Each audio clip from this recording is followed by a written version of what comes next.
Hey guys, Romie here, so please like, comment, subscribe. This is my review for If Loving You Is Wrong, either Season 3 or Season 5, Episode 21, Angry Men. Actually, it's called Angry Boys. That's why I'm calling it, because ain't no men gonna go and act the way that these so-called men are acting. First, we started off with Travis. He still has Kelly on the ground, and he chokes her out. And of course, she keeps screaming. Every once in a while, she's able to take a breath, screaming. She even bites his finger. She's trying to go. She was able to escape for a moment and run away a little bit, but then she fell back down on the lawn because he tackled her, was on top of her, had his hands on her neck, around her neck, on her chest, just holding her down, weigh her down. And then I said, wait a minute. She stops moving. I said, wait a minute. He was like, oh. And he checked her pulse. He was like, oh, you're dead. I said, we're not doing, I told you last week, Tyler, we're not doing this today. We're not doing this today. We're not doing this. I'm not watching this. Nope. I said, after commercial break, we better see something different. I better see something different. So apparently she's still not breathing. I said, I know this is supposed to imitate real life, and in real life these things happen. And he wasn't regretful at all. Next thing we know, which we were saying, wait a minute, in this type of neighborhood, are you kidding me? In this type of neighborhood? Now, those houses are bigger than necessarily the houses in my neighborhood, but I live in a neighborhood close enough where they're definitely the neighbors will call the cops. Definitely the neighbors will have been looking outside like, excuse me, what? There's always someone home. There's always someone lurking and watching. Yes, multiple neighborhood, what is it? Policemen, formers, you got it. You got it. Nosy neighbors, all over. All over. So when I said it's about time, we have this woman. Yes, she was white, so this white woman came out. She had her pepper spray. She was like, I saw what you did. I saw what you did to her. You did it. And Travis did the okey doke and was just like, you need to call the cops. You need to call the ambulance. I already did that. I said, thank you, God. But then he convinces her that, oh, she fell and she passed out, so I was trying to help her. You need to call the cops. You need to call the cops. I'm trying to go and, rescue her. So he does CPR. He does CPR, and she comes back, and I said, So she comes back, and he's just like, you know what? I'm going to get you next time. I said, I cannot. You convincing this woman who clearly saw you choking her, or at least it looked like you choking her, to go and just get the police. Oh yeah, I'll get them. I'll make sure they come faster. So he goes and he runs off. So I said, oh, we're done with this. Lushion is at home. I think, thank God, one of the few good men on this show. He's there. He wants the kids to be quiet because Natalie's finally asleep. She's finally asleep, and he gets a call from Ben.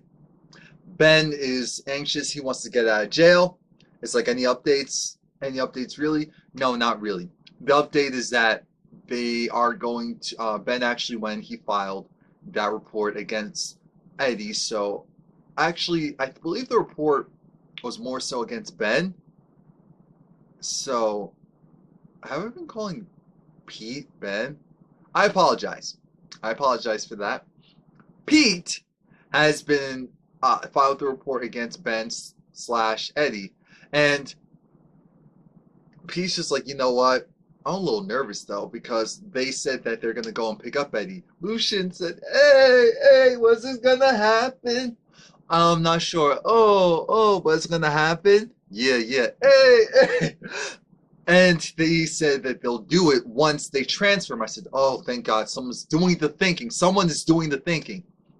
But then we get this weird conundrum, and I thought, okay, maybe he will have felt uneasy about the fact that Andrew is still, no one knows what happened to Andrew. But no, he's more so focused on, he's still nervous about the whole Eddie thing. He's just not sure what he's going to do. He's not sure what's going to happen, how his life is going to turn out once he gets released, because the station is so crooked, it's so shady. He doesn't know. He's just uncertain. He feels like all this stuff happened. He's young, and it's like, how is his life going to, how's the rest of his life going to pan out? He's had some time to actually think and reflect. Some maturity, some growth. Lushion told him, don't worry about it. Don't worry about it. I got your back. You trust me. Yeah. Don't worry. I have people. I know people. You'll be fine. You know people. Lushion, why do I always feel like you're not telling me that? Pete, look. I need for you to know that I know people and just to trust me. Okay? Okay? All right, Lulu. We got you. We got you, Lulu. We got you. Now, I. Esperanza is at Kelly's house waiting for Kelly to come home. Kelly isn't home yet because we know that she got choked out by trash, i.e., Travis. Now, she tells the kids to go run around in Alex's yard. Fine enough. In the backyard. Fine enough. Lushion comes over because he needs to talk to Esperanza. He needs to talk to her about a multitude of things. He wants to get Esperanza to go and tell up, she finally tells Lushion. I'm just so irked because just thinking about it, that if Kelly just said something to Lushion, this would have gone a different way, at least a lot sooner than what happened, because I'm still mad that she got choked out by So Esperanza has to be the one to tell Lushion that Kelly is dealing with Travis and that down at the station they don't believe her. They actually think that she's the one sending the text messages. And Lucian's looking at Esperanza like, wait a minute, what? Yeah, I know, it's crazy. But your so-called friend's Dion, so now I've been calling him Officer Derek. So Officer Derek's name is Dion. And also the other black officer, Rick, the one that I thought has some sense. Jesus. That they're thinking that Kelly's the one that did it. So he said, I'm going to go have a conversation with them. I'll go and handle it. I said, I know you will. We can rely on you. We can rely on at least one strong black man. We can at least rely on one good, strong black man. Thank you, Lushion.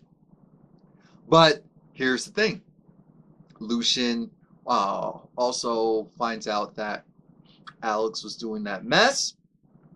And so it's like, yeah, Alex is going around and saying all these things, but he needs for Esperanza to go and talk to Alex. And I said Alex, and even Kelly and the rest of them, get them over to the house, to Natalie's house, to raise her spirits. Because he's what? Yeah, but what did he do? He broke his probation. Oh yeah, that's right. Oh, it's always poor Nick. She must be so sad. Yeah. So yeah, I'll go make sure that happens. Lushion also needs for Esperanza to go and figure out if Alex knows anything about Andrew. It's like, well, you think her parents have something to do with him being missing? No, I don't know. What I know is that she seems like she's hiding something. So I need for you to talk to her. But I need to make sure that you don't go and do it in a way that she thinks that I went to ask you about it. And I said, are we really going to rely on Esperanza? Are we really going to rely on Esperanza? Are we? I hope not. But the haves and the have-nots, they come back on. They come back on. And next month, I believe June 20th is when it comes back on. I'm excited. I'm ready for it. I'm so ready for it. I'm so happy. I'm so ready for it. I said, let's go. Let go. Let's go. Go. Let's go.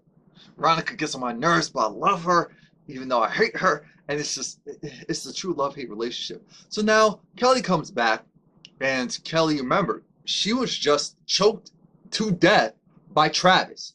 So she's disheveled. Hair, she can't even stand up straight. Esperanza's like, Kelly, where were you? I was like, oh my God. I said, Esperanza, get a look at her. And she did. She's like, oh my God, what have you? It's Travis. I just don't know. Where's Justice? Where are the kids? I just can't deal. I said, no. We're going inside that house. Why is it that door's open? That door was not unlocked. It was open. I don't remember Esperanza having a key. Are we just going to assume that she has a key? Why were they able to just open the door? Did the officers not make sure that the door was locked when... I said, who's to say that Travis isn't in the house right now? So they get Esperanza gets Kelly into the house. Kelly says that Travis did it, that he choked her, and the story of how he must have flattened the tire, so that when I go in the back to look for the spare, he jumped out and he choked me. And then she was like, oh, I need to put some ice on it. I said, Kelly, This is a lesson for anyone going through something like this, period. Man, woman, child.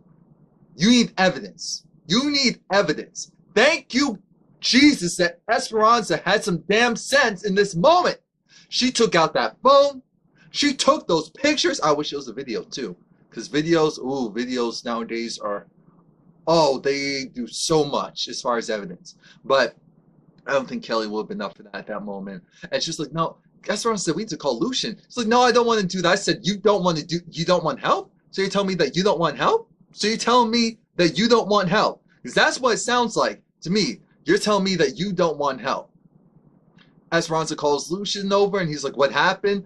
They say the story and Lushion was just like, wait, what? But what about Rick? Well, Dion and Rick think that Travis is innocent. So he was like, what? Yeah, they don't believe me. So that's why I want to call this one. Like, look, you have my number. Call me for anything.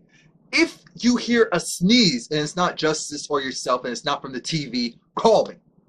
Call me. We're going to handle this. I'm going to go over there and handle it right now. Don't worry. I said, you had someone in the clutch right there. You had someone in the back, on deck, ready to go, and you knew it. But because, oh, Kelly, thank you, Lushion. Thank you, Esperanza. Thank you. So now they're going to go and, try to hide their bruises, have her wear a sweater with the turtleneck to hide it from Justice. And I said, oh, this is so messed up. And I get why Tyler did this. He needed to show this because, unfortunately, there's a lot more people going through this than there should be. There should be no one. But there are people, and there are a lot of people going through that at this moment. I'm sure some who watch the show will probably like, oh my God. So I'm sure this really did help someone, or maybe like a family member is like, I know that's maybe kind of going on, so I'm definitely going to do something about it. But the commercials were done right. Did you see that 2-minute commercial that Queen Sugar had? I said, look at this. June 20th and 21st. That's how you do it. And I do reviews for that show. So that, trust. Trust. That's going to be a nice time. As Danae would say from the show. Now, Lushion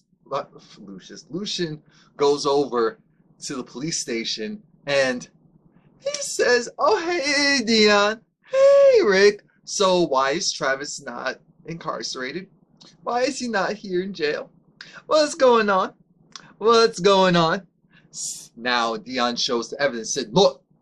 No, Travis, he comes from a good home. He comes from a good background. And that woman, she's just trying to catch him. She's just trying to get him in trouble.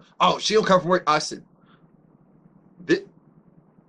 So aside from male privilege, now church and legacy privilege. So we're doing all of that. And that's why Travis can't be cuckoo for Cocoa Puffs. Really? So Lushion said, you know what? I'm going on this case. Dion said, no, I am the head officer on this case, so it's nothing you can do. Lushion said, you think so? No, Rick. Oh, Rick, you're with it. Oh, okay. Okay. Steven. Yeah, what's going on? I need you to arrest Travis. Why? But the evidence. I know her. I know this case. Arrest Travis. I can't do that. We need evidence. I know. But I'm going to, trust me. If you don't do it, I'm going to find a way. I'm going to do it myself. How are you going to do that? I'm going to say that he tried to kidnap her. How about that? So then it's like, cool off. And about Eddie, because Steven said, wait a minute, you're trying to go and get Eddie pinched. Apparently Ben went and called the FBI, and so they're gonna go after Eddie. Yeah, they can't do that yet. They can't do that yet because they discussed. It's like, no, well, it's happening. No, I need some more time. Oh, so you need some more time? Then how about this? You go and you get Travis locked up. Put a warrant out for his arrest. Or I can go and handle the Eddie case myself and speed things up, because I can do that, right? Because when Lushion gets upset, he kind of just like, now, Steven said, all right, just back off. Okay. So now Lushion, still hurt and irritated, He's going, he's walking. He sees Eddie. Boom. Oh, hey, Lulu. Sorry, you're someone's baby daddy. He's like, yeah, I am someone's baby daddy. He's thinking Natalie. But, and more. I said, but Lushion was trying to figure out, so what's your angle? What are you talking about? Well, where in the street is, you and Alex sitting in the tree. K-S-S-I-N-G. I said, wait a minute. You really think Lushion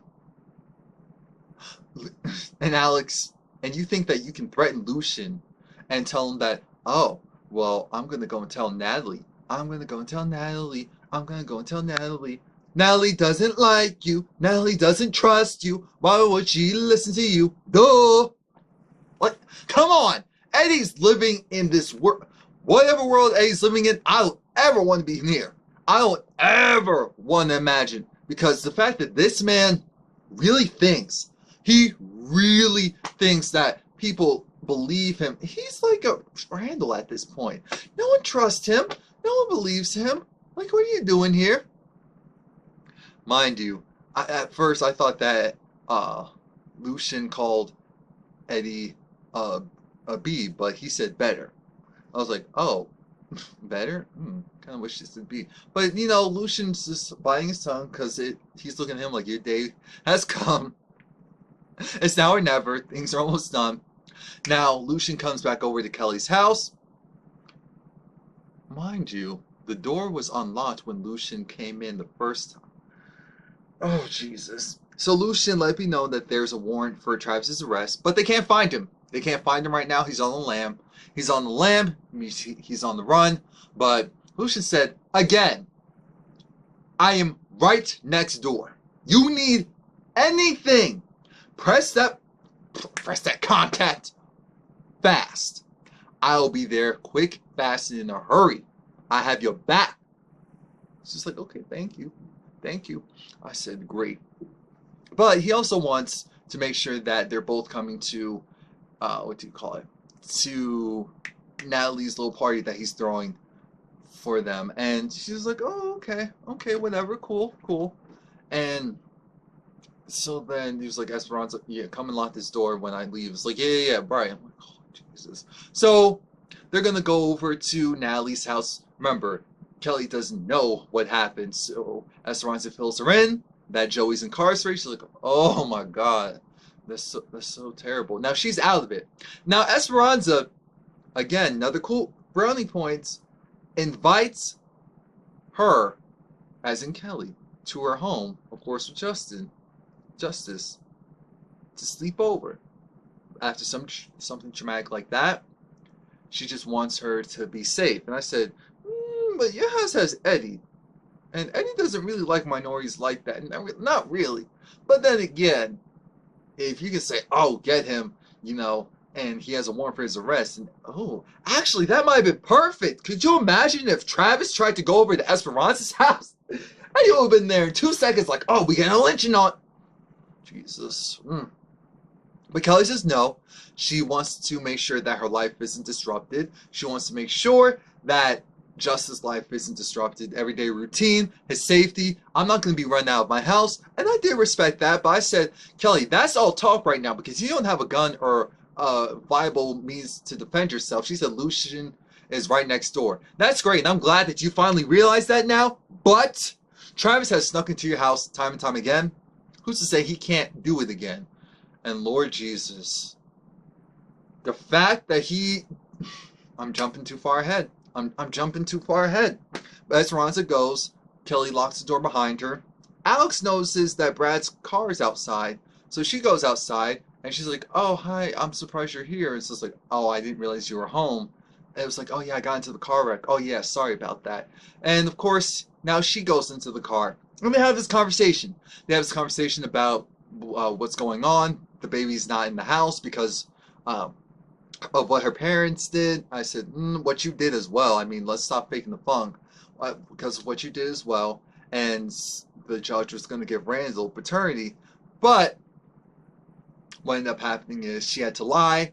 and say this thing about how Randall wasn't the father. And she's like, yes, Randall is the father. I said, but what if Randall wasn't the father? That'd be a nice little interesting twist. But she said, yes, Randall is the father. And the interesting thing about that is because Randall is the father, he'll find out tomorrow. She'll lose the baby anyway. So she was just, uh, avoiding the inevitable. No, not avoiding, but pushing back the inevitable.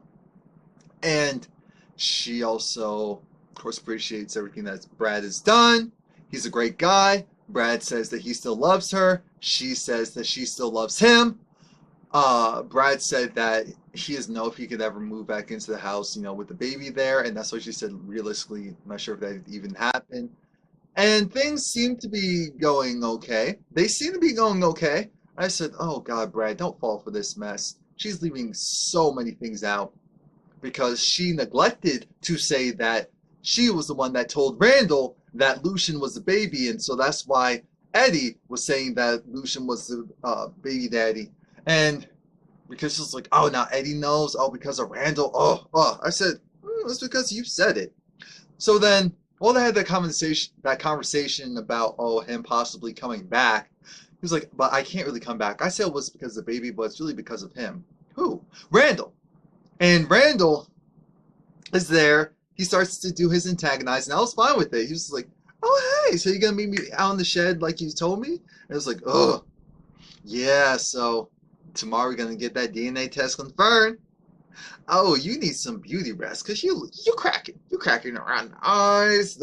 Now, I was cackling because I'm like, I don't like Alex, but I don't like Randall either. So I said they both can go down in the fire. No problem. I have no problem throwing them in the trash, into the fire, whichever is more convenient for me really at this moment. And Brad was over it. But another thing that occurred before Randall came over and that conversation ended was that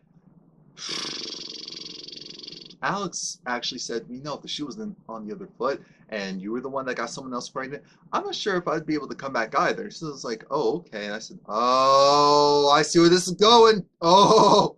So then she says, congratulations, by the way. What do you mean? No, you don't have to hide from me. What do you mean? No, you don't have to play dumb. I know what's happened. What? Marcy's pregnant. No, she's not. What? No, she's not. Well, yes, she is. How do you know? Her doctor. How did you talk to her doctor? No, she was talking to her doctor and overheard her doctor because we have the same doctor. And she was, asking her about her pregnancy and how everything's going. He was like, what? What? Yeah. Yeah. So now he knows. Now we'll see how Marcy handles that. I said, hey, Marcy, you should have told him. You should have just told him right then and there so you could avoid. Oh, Marcy. But Brad's the overly forgiving type, so he'll probably forgive that as well. Jesus. Oh, these good guys being taken advantage of. Now Randall's just like, all right, see you tomorrow, or maybe not. Better get your rest. You sure you don't want to meet me out back? No, got some tools that need to be put away. No, shut up. Because Brad said, I definitely can't. I can't be in the same house, in the same zip code with that guy. The baby isn't the issue. It's that guy. I can't. She said, well, we can move. I don't have money to move. And it was like, the fact that relationship could possibly come back to, no. So now Kelly, she's at home. She hears barking, so it wakes her up. She goes, she checks all the windows. She checks the doors. Now it's irked because one of, I think, Justice's windows were cracked a little bit. Which is fine because he doesn't know what's going on. It was cracked a little bit. So, hypothetically, it shouldn't have been able to have been open, but that would have been a sign. I would have said, Lushion, can you just come over and kind of check all the doors? Like, that's what I would have done. First of all, I said, we're checking every place except for underneath the bed. Like, really? This is a horror movie. So we know that's the first thing that happens. You always check underneath the bed.